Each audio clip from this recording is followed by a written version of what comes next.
Tina McQueen and Caro DeRusso. Let's head to Adelaide, where the first test kicked off there. The first day of the test kicked off there, but it's all about Generation Save Us. Red tape hampering overseas workers from securing Aussie visas will be cut to bridge a 10,000 worker skills gap in defence building, as Anthony Albanese champions a call to arms for our brightest young minds to help protect the nation. I feel like we should be doing like a bit of a Your Country Needs You, Caro.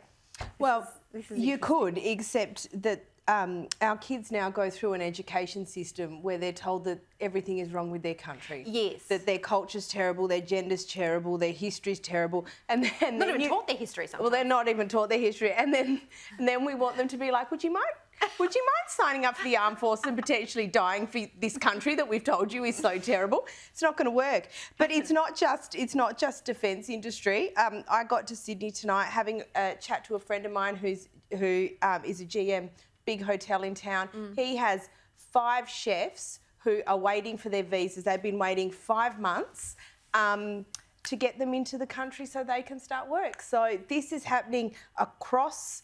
It is happening across all sorts of industries. Unless we can get those visas processed, you can't get those workers on the ground, whether it be defence industry, whether it be hospitality, whether it be agriculture, doesn't matter what it is.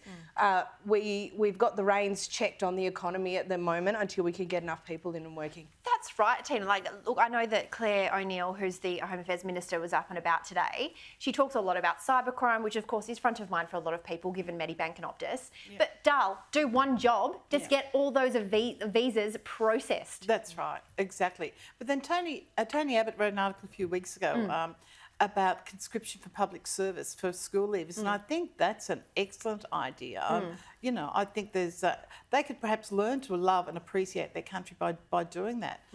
Yeah, I'd look at compulsory service of some sort after school. I think it's a great idea. Some people want to take, you know, a gap year. Yeah. I would have loved to have done that when I was. Well, it would still self-discipline and all sorts of things that the youth today don't have. Yeah. Well, look, I don't even think the youth. Us oldies understand it. Yeah. Oh, like you know, your 21-year-old.